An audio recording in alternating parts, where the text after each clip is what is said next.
تعزیز روح امام زمان علیہ السلام کے لیے بآواز بلند صلوات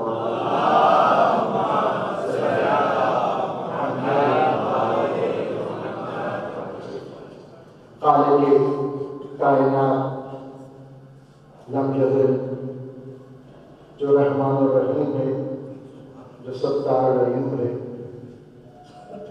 اس کا ہم اتنا ہی شکریہ ادا کرتے ہیں کہ جتنا اس کی ذات لائق شکر ہے۔ ہم اس کی اتنی تسبیح و تمجید پہ لاتے ہیں کہ جتنا وہ اس کے لائق ہے۔ یقیناً وہ پروردگار جس کی رحمت اس کے غضب سے پہلے ہے، جس نے ہمارے گناہوں کو چھپا رکھا ہے، کہ وہ ہم پہ کرم کرتا ہے، کہ وہ ستار العیوب ہے، ہماری اچھائیوں کو ظاہر کرتا ہے، ہمارے برائیوں کو لوگوں کے سامنے تنہا کر دیتا ہے۔ لیکن یاد رکھنے کی بات یہ ہے، وہ تو کریم ہے، ہمیں بھی اٹھنا چاہیے، جاگنا چاہیے کہ ہمیں جو گناہ ہم کرتے ہیں تنہائی میں، اور اس تنہائی میں جہاں پہ دعا بھی وہ ہوتا ہے اور کل مقدمہ بھی اسی کی بارگاہ میں حاضر ہو کے ہم نے سننا ہے اور اسی نے فیصلہ کرنا ہے، اس کے لیے بھی ہمیں تیاری کی ضرورت ہے۔ عزیز گرامی، یہ خدا کا ہم لطف ہے، اس نے ہمارے گناہوں کو چھپا رکھا ہے۔ اگر وہ ہمارے گناہوں کو عیاں کر دیتا تو ہمیں پوری زمین کے اندر بھی ایک کونا اتنا ایک مقام بھی ایسا میسر نہ ہوتا جہاں ہم چھپ سکتے۔ اگر خدا ہماری اولاد کے سامنے ہمارے گناہوں کو عیاں کر دیتا تو ہم سے باغی ہو جاتے۔ اگر ماں باپ کے سامنے اس کی اولاد کے گناہوں کو عیاں کر دیتا، ظاہر کر دیتا، تو والدین اپنے بچوں کو آگ کر دیتے۔ اگر حاکم وقت کے سامنے ہمارے گناہوں کو پروردگار عیاں کر دیتا تو وہ ہمیں بسنے نہ دیتے۔ یہ اس کا لطف و کرم ہے، یہ اس کی ہم پہ ایک بہت بڑی رحمت ہے، یہ اس کی ہم پہ بہت بڑی کرم نوازی ہے جو اس نے ہمارے گناہوں کے اوپر پردہ ڈال رکھا ہے۔ لیکن عزیزان گرامی، اللہ تعالیٰ نے اپنے رہنماؤں کے ذریعے، اپنے نمائندوں کے ذریعے، اپنی کتابوں کے اندر ہم انسانوں کو یہ پیغام دے دیا ہے کہ دنیا تمہارے لیے امتحان کی جگہ ہے، یہاں تمہیں آزمایا جائے گا۔ قرآن کے اندر واضح ہمیں بتایا گیا وَلَنَبْلُوَنَّكُمْ بِشَيْءٍ مِّنَ الْخَوْفِ،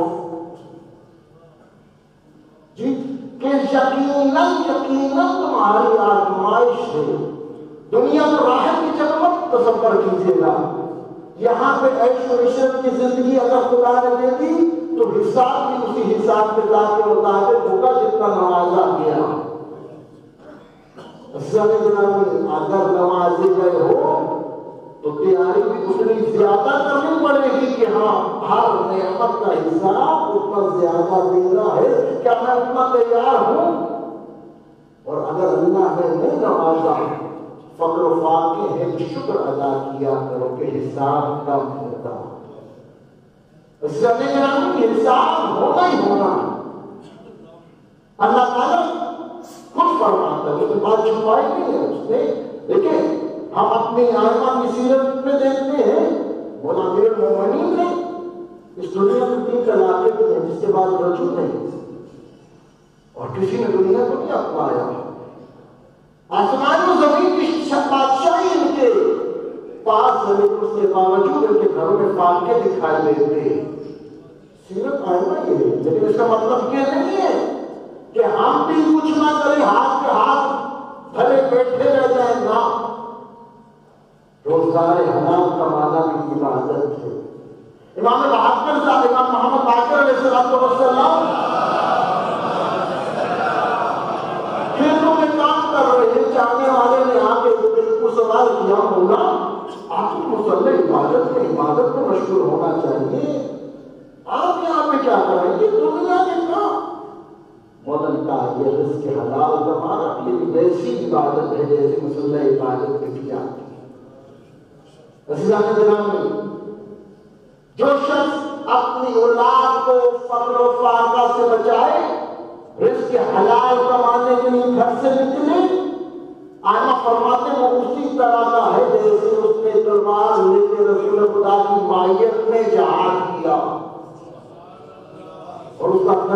جہاد کرنے والے سے بھی زیادہ ہے۔ عزیزان کرام، لیکن حساب کتاب ہے۔ اللہ فرماتا ہے کہ میں تمہیں آزماؤں گا۔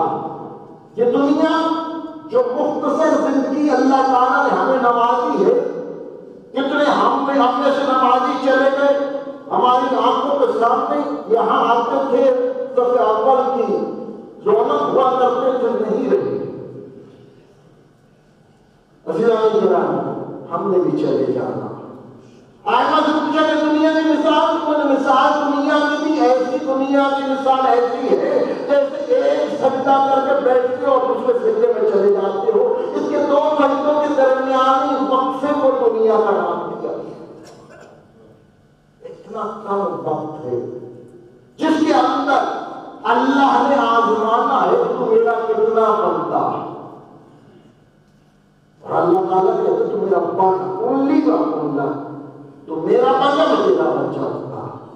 زیادہ گرامی اس کے لیے ہمیں تیار ہونا۔ دنیا نے ہمیشہ دھوکہ دیا، ہمیشہ دھوکہ۔ کوئی جس نے یہاں پہ دل لگایا ہے، آخر میں اس نے پچھتاوا ہی حاصل کیا۔ عزیزان گرامی، ہم نے خود اس قبر کے اندر جانا ہے۔ جس نے اس دنیا کے ساتھ دل لگایا تھا، مولا امیر المومنین علی بن ابی طالب نے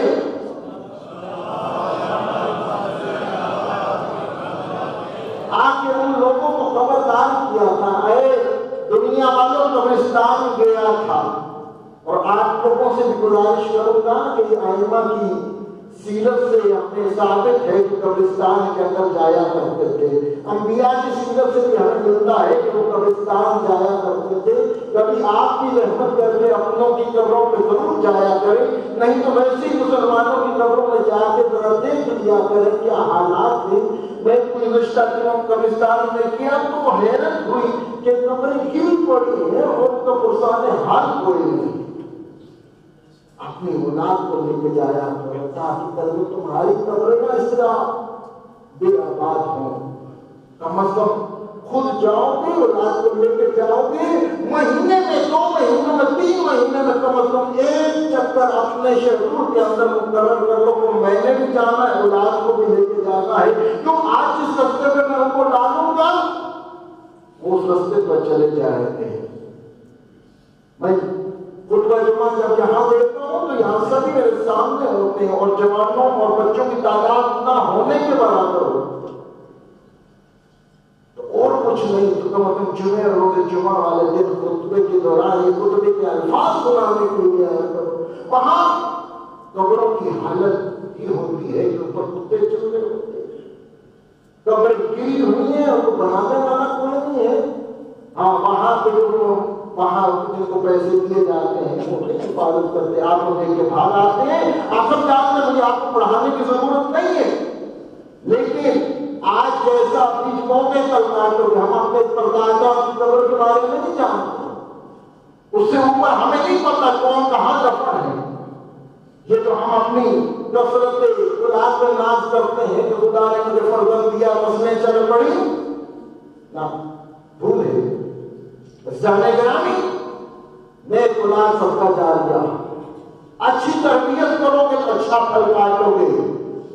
اسی لیے کہا گیا ان تمام مومنین کے لیے کہ فاتحہ کے لیے ہاتھ اٹھایا کرو جن کا کوئی فاتحہ پڑھنے والا نہیں ہے، تاکہ کل ہم جب جائیں اگر ہماری اولاد خدا نخواستہ اس لائق نہیں ہے تو کم از کم مومنین نے وہ جو دعا کی ہوگی ہم تک پہنچ جائے گی۔ لیکن ہم مومنین کا نام لیتے ہیں تو کم از کم ہمیں مومن بھی بننا پڑے گا۔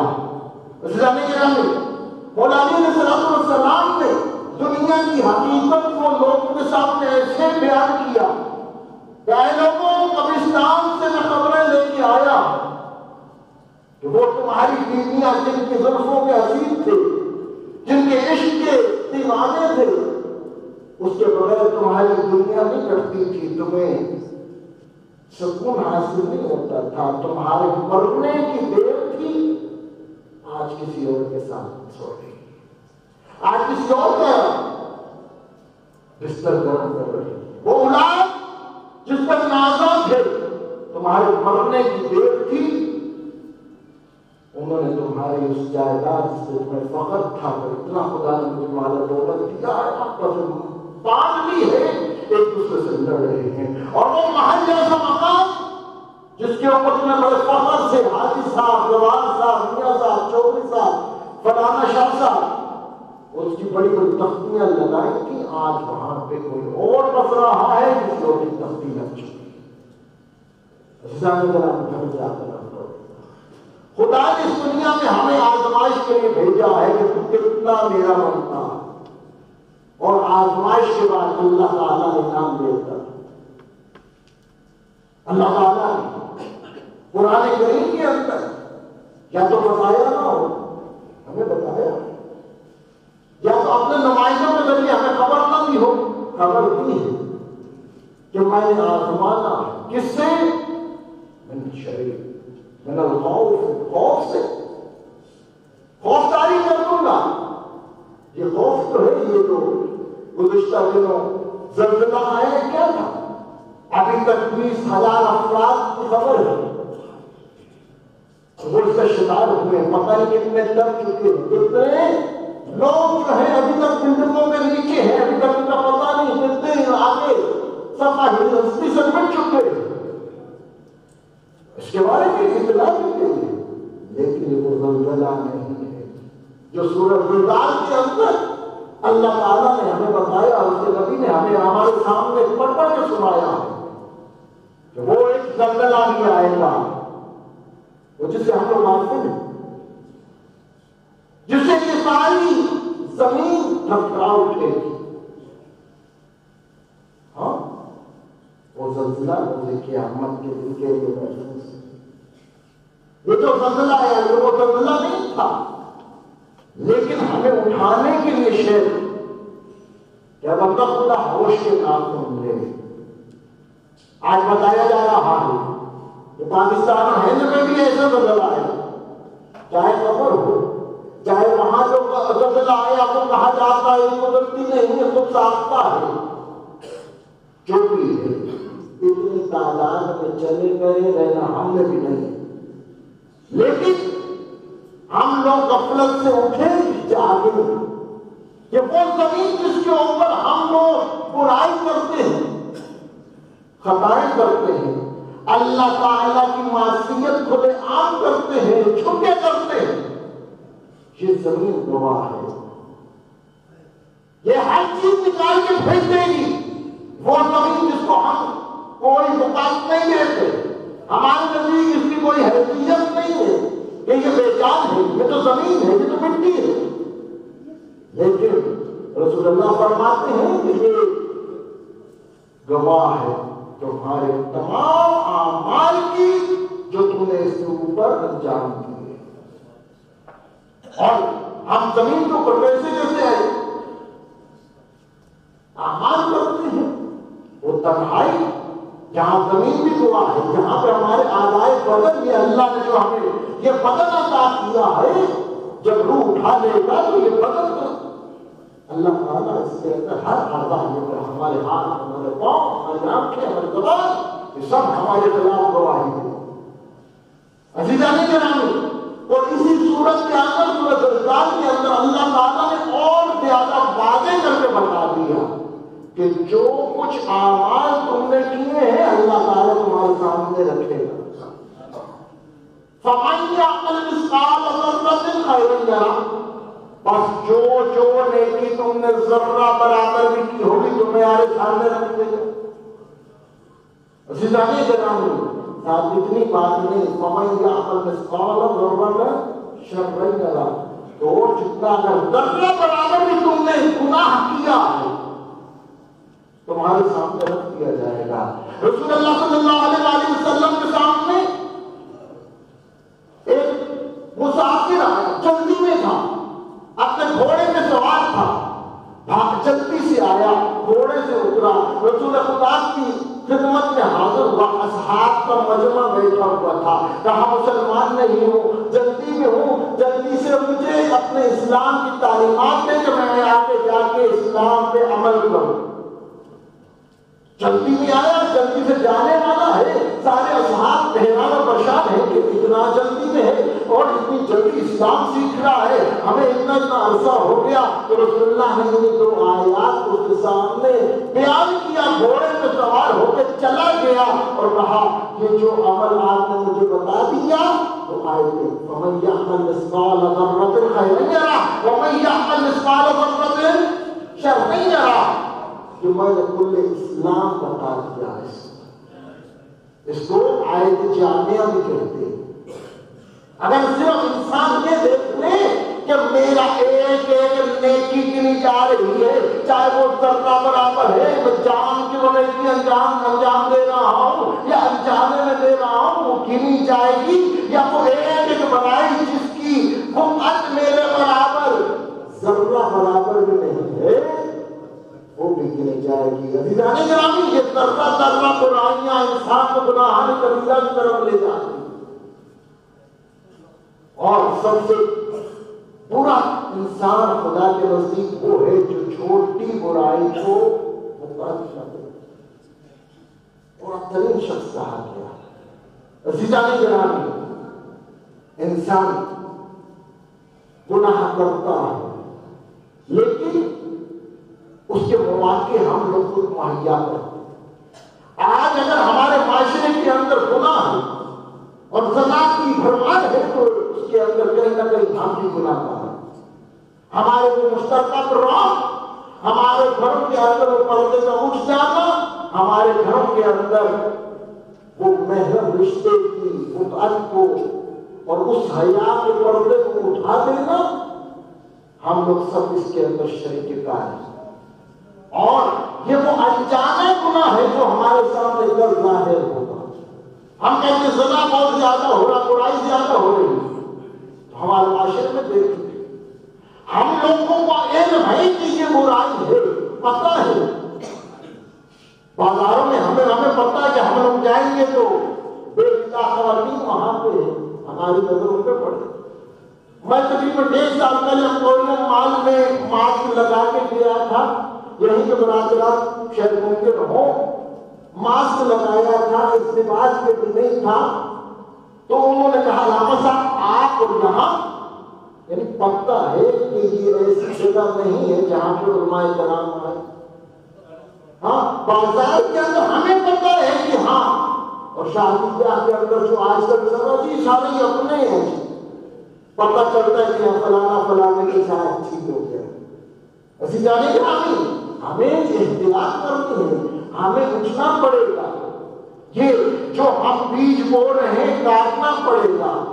یہ اگر ذرہ برابر بھی ہم نے گناہ کیا ہے تو اس کو ہمیں دیکھنا پڑے گا کہ کل اسی کی وجہ سے میری پکڑ تو نہیں ہوگی۔ عزیزان گرامی، موت کبھی بھی آ سکتی ہے، اس کا ایک وقت مقرر ہے، کب کس نے چلے جانا ہے نہیں پتا، لیکن میں کہا کرتا ہوں انسان کو کم از کم اتنے اعمال ضرور انجام دینے چاہیے، اتنی نیکیاں ضرور کر لینی چاہیے جتنا عرصہ ہم نے اس قبر کے اس خالی گڑھے کے اندر گزارنا۔ یہی خطبہ جمعے کے اقتباسات جو آپ کی خدمت میں میں نے پیش کیا، ہر جمعے میں خطبہ جمعہ کے اندر اس بات کو اونچی آواز میں پڑھا جاتا ہے، فَمَن يَعْمَلْ مِثْقَالَ ذَرَّةٍ خَيْرًا يَرَهُ۔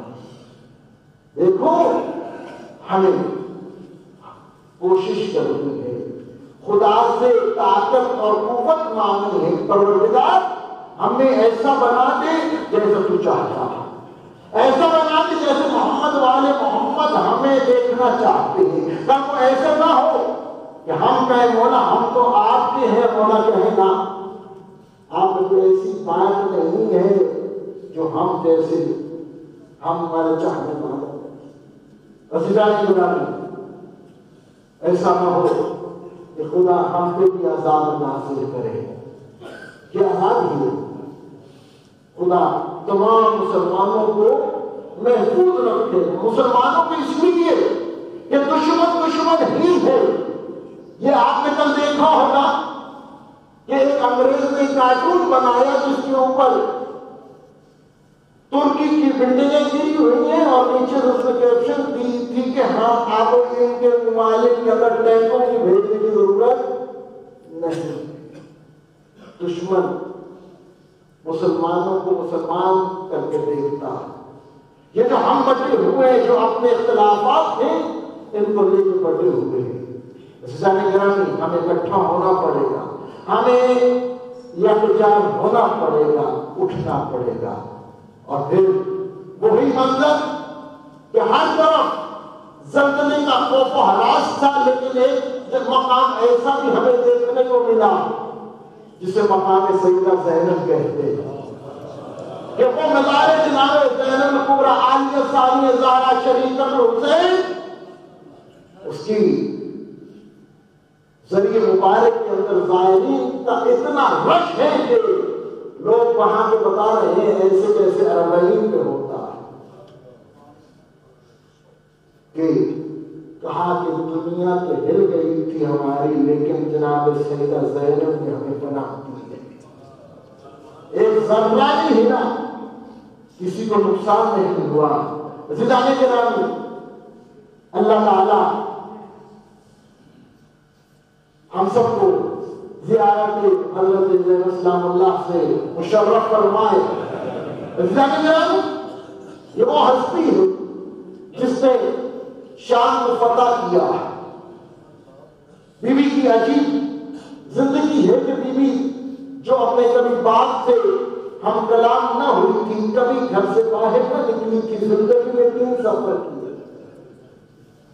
پہلا سفر اپنے باپ کی شاہی دیکھنے کے لیے گھر سے نکلی ہے، بھائیوں کے پہرے میں آئی ہے، بڑے شان شوکت سے آئی ہے، لیکن انجام اتنا افسردہ ہے کہ یتیم ہو کے واپس گئے. اور دوسری دفعہ اپنے بھائیوں کے ساتھ، بیٹوں کے ساتھ، بھتیجوں کے ساتھ، بھائی کے مہمانوں کے ساتھ گھر سے نکلی ہے، واپس پلٹی ہے کہ بھائی نہیں رہے، بیٹے نہیں رہے، بھانجے بھتیجے بھائی کے مہمان نہیں رہے، اسیر بن کے واپس گئے. اور عجیب تیسرا سفر ہے کہ پھر سے شام آئی کہ سجاد کی محافظت کا وعدہ کیا اور پھر سے گئی وہی شام کے اندر. عزیزان گرامی، یہ 25 رجب المرجب ایک اور امام مظلوم جن کو غربت کی حالت میں شہید کیا گیا، کہ ایک روایت کے مطابق سیسا پگلا کے، ایک روایت کے مطابق امام موسیٰ کاظم علیہ السلام کو ایک چٹائی کے اندر باندھ کے دم گھوٹ کے مارا گیا. اور ایک قوم کے لہی نے 10 کھجوریں دی، ان کے اندر زہر تھا. غربت کی حالت میں شہید ہو گیا. لیکن یہاں پہ امام مظلوم ضرور ہے، لیکن امام نے اس مظلومیت میں، امام کی زندگی کے تقریباً 21 سال یا کم از کم 14 سال مولا کی قید کے اندر گزری ہے. مولا نے اتنے کام کیے ہیں شیعت کے لیے، اس قید خانوں کے اندر مومنین کے ساتھ رابطے کر کے اتنے کام کیے ہیں، شیعت کو اتنا زیادہ پھیلایا ہے. علی ولی اللہ کی اتنی زیادہ کثرت تھی کہ آگے مامون جو حاکم وقت تھا مجبور ہو جاتا ہے کہ امام علی رضا علیہ السلام کو اپنا تخت و تاج سونپ دو. یہ قید خانے کے اندر مولانا نے صالح، لیکن شیعہ شاید ہم سے بھی برے نہ ہوں گے جتنی حالت ہماری ہے کہ جب امام اس دنیا سے چلے گئے نا تو اب اعلان کیا جا رہا ہے کہ رافضیوں کا امام مارا گیا، آج اس کی لاش کو اپنے حوالے لے لو. لیکن خوف سے کوئی کے دوسری طرف چل، اس سے آباد ہے شیعت کا سے آباد ہے کہ کل بغداد کی طرف شیعوں کا جنب غفیر ہے، ایک بہت بڑی تعداد جو گریہ زاری کر رہی ہے، لیکن کسی میں جرأت نہیں ہے کہ امام کے لاشے کو اٹھائے. یہ گلتا ہے. عزیزان گرامی، یہی ہارون الرشید لعین کا چچا صاحب نے جب یہ منظر دیکھا کہ مولا کے جنازے کو دری کے اوپر مزدور لا کے انہوں نے پورے بغداد میں یوں پھینکا ہے تو یہ تڑپ گیا. یہ کیا؟ یہ رافضیوں کا امام کہاں ہے؟ پل کی اس طرح اس نے پیسے دیے، اس نے اپنی نگرانی کے اندر مولا کے جنازے کو اٹھایا. نگرانی یہ ادب معرفت امام ہے. امام زمان علیہ السلام کے تشریف لائے اور ان پہ مشکل آئے کہ ہمارے بھی حالت نہیں ہونی چاہیے. امام الناس جنسور اللہ کی طرح امام حسین کی طرح استغاثہ بلند کریں گے، ہمارے کانوں سنی نہ کرتے. ہماری دنیا کی محبت ہمیں پیچھے نہ دھکیلے. وہ بچوں کی محبت، وہ بیوی کی محبت، وہ مال کی محبت، وہ زمین کی وزارات کی تیاری کی محبت ہمیں پیچھے نہ دھکیل دے. ہمیں جو سبق سکھایا گیا وہ یہ بے ابی و امی بک یا رسول اللہ، بے ابی و امی بک یا اللہ، کہ میرے ماں باپ آپ نے قربان، میرا مال آپ نے قربان. درس کیا کیا ہے کہ اگر امام پکارے تو اپنے ماں باپ کو قربان کرنا پڑے تو ان کو قربان کر دینا، اپنے مال کو قربان کرنا پڑے تو قربان کر دینا، اپنا اولاد قربان کرنا پڑے تو اولاد قربان کرنا پڑا، اپنا نفس قربان کرنا پڑے تو کر دینا. اپنے آپ کو اس طرح آمادہ کیا جائے. اپنا یہ جو زمین کی آواز ہے اس کو سنے جو مومنین کو کم از کم مردہ نہیں ہونے دیتا ہے. یقیناً ضرورت ہے کہ تعلیمات محمد والے محمد کو سیکھا جائے، سمجھا جائے اور پھر عمل کیا جائے. پروردگار سے دعا ہے پروردگار ہماری حالت میں رحم فرما، ہمارا خاتمہ بالخیر فرما. اے پروردگار ہمارے مرحومین کے درجات کو بلند فرما. اے پروردگار ہمارا خاتمہ ایمان فرما. اے پروردگار اس وقت تک ہم پہ موتاری نہ کرنا جب تک تو ہم سے راضی نہ ہو جائے. محمد والے محمد کی محبت کا یہ تم نے ہمیں جو زیور عطا کیا ہے پروردگار اس کی حفاظت کرنے کی توفیق عطا فرما. اے پروردگار تو ہم سے راضی و خوشنود ہو جا. ہمارے تمام اعمال جو ہم نے جان کے انجانے میں بھولے ہوئے نادانی سے کیے ہیں پروردگار تو جانتا ہے، تیرے سمندر سے فرار ممکن نہیں ہے پروردگار. ہم تمام گناہوں کو قبول کرتے ہیں، شرمندہ ہے، نازم ہے پروردگار. ہمیں ہمارے کبیرہ صغیرہ گناہوں کو معاف فرما. ملک پاکستان کی محافظت فرما. اے پروردگار جو اس کی حفاظت فرما ہے اس کی محافظت فرما. اے پروردگار اگر اس کے دشمن قابل ہدایت نہیں ہے تو ان کو نشت نابود فرما. ربنا تقبل منا انک انت السمیع العلیم. اے پروردگار ہم سب کی مشترکہ اور ایک ہی دعا ہمارے رب کی حجت امام زمانہ امام قائم امام زمانہ علیہ السلام کے جو ہمیں تعجیل عطا فرما. ہمیں امام زمانہ کا نام صاحب شامل فرما. اپنی دعاؤں کی قبولیت کے لیے اور امت بلند درجات کے لیے اور خاتمہ بالخیر کے لیے، شفاعت جناب زہرا کے لیے، امام زمانہ کے ظہور میں تاجیل کے لیے 5 مرتبہ بآواز بلند سلام